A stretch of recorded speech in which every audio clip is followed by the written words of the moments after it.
Dear student, अभी मैं fire and I second poem of CBSE class 10th English पढ़ाने जा रहा था कि बहुत अच्छी जानकारी board examination 2021 for CBSE class 10th और क्लास 12th मिली कि बोर्ड एग्जामिनेशन के क्वेश्चन पेपर कहाँ से पूछे जाएंगे, कैसे पूछे जाएंगे।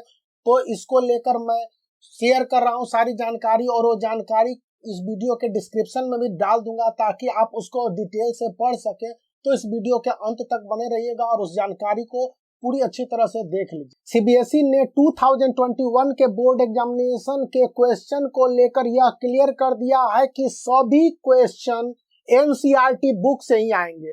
बोर्ड ने स्पष्ट रूप से देश भर के सभी सीबीएसई एफिलिएटेड स्कूलों को नवंबर को जारी अपने सर्कुलर में यह बता देगी कि उसे किसी भी दूसरे पब्लिकेशन के क्वेश्चन को बोर्ड एग्जामिनेशन में नहीं पूछने हैं। और बोर्ड एग्जामिनेशन में चाहे सीबीएसई क्लास 10th के physics, chemistry, bio, math, humanities, commerce के सब्जेक्ट हो, या फिर सीबीएसई क्लास 10th में फिजिक्स, केमिस्ट्री, बायो, मैथ, या आप कह लीजिए साइंस, सोशल स्टडीज, या फिर मैथ स्टैंडर्ड और बेसिक, सभी में एनसीईआरटी बुक से क्वेश्चन पूछे जाएंगे। इस विषय पर सीबीएसई के चीफ एग्जामिनेशन कंट्रोलर, जो भारत भर में एग्जामिनेशन सीबीएसई की होती है उसको कंट्रोल करते हैं, डॉक्टर संयम भारद्वाज ने कहा है कि बोर्ड में कोई भी क्वेश्चन आउट ऑफ सिलेबस नहीं होगा। स्टूडेंट अक्सर सोचते हैं कि बोर्ड में क्वेश्चन आउट ऑफ सिलेबस इसलिए आ रहा है कि उनके एनसीईआरटी बुक में नहीं होते हैं। इसलिए इस बार क्वेश्चन पेपर को तैयार करने के दौरान चैप्टर के अंदर से ही क्वेश्चन को पूछे जाएंगे और स्टूडेंट को अपनी तैयारी एनसीईआरटी बुक को बेस मानते हुए करनी चाहिए। जैसा कि उन्होंने स्पष्ट रूप से बोला है कि चैप्टर के बॉक्स में, एनसीईआरटी बुक के बॉक्स में, जैसा कि आपको स्क्रीन पर भी दिख रहा होगा, वैल्यू बेस्ड क्वेश्चन पूछे जाएंगे।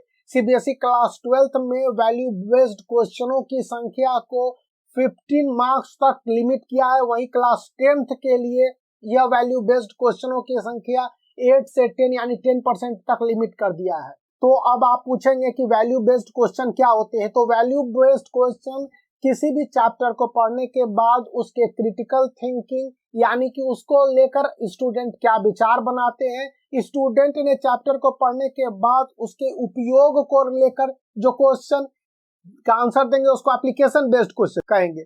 लेकिन जब किसी चैप्टर को पढ़ने के बाद स्टूडेंट अगर उस चैप्टर के बारे में क्या सोचते हैं और उनका क्या नजरिया होता है, जैसे कि सीबीएसई क्लास 10th में नेशनलिज्म इन यूरोप है, तो वहां पर फ्रेडरिक सोरेजियो के पेंटिंग है, इससे कैसे मदद मिली यूरोपियन कंट्री के यूनिफिकेशन में, यह आपसे पूछा जा सकता है।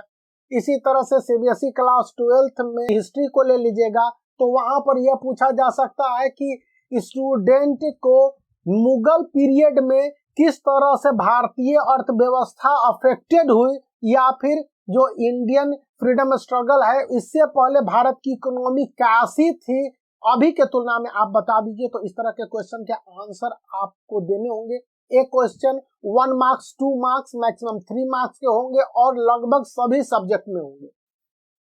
जो जानकारी दी गई है वो कहता है कि सीबीएसई क्लास 10th और क्लास 12th के बोर्ड एग्जामिनेशन के दौरान सिलेबस को अंडर कंट्रोल रखने और स्टूडेंट को आसान टाइप क्वेश्चन पूछने के लिए चैप्टर के अंदर से बॉक्स बेस्ड क्वेश्चन को स्पष्ट रूप से पूछे जाएंगे और एक क्वेश्चन चैप्टर के इनलाइट और इन कंटेक्स्ट में होंगे ताकि स्टूडेंट बहुत आसानी से आंसर दे सके। इस संदर्भ में 23 नवंबर को देश भर के सभी सीबीएसई एफिलिएटेड स्कूलों को निर्देश जारी किया जाना है कि स्टूडेंट को इसी हिसाब से 2021 के बोर्ड एग्जामिनेशन के लिए पढ़ाया जाए और उस हिसाब से ही स्टूडेंट को क्वेश्चन आंसर हल करने यानी सॉल्व करने की बात कही जाए।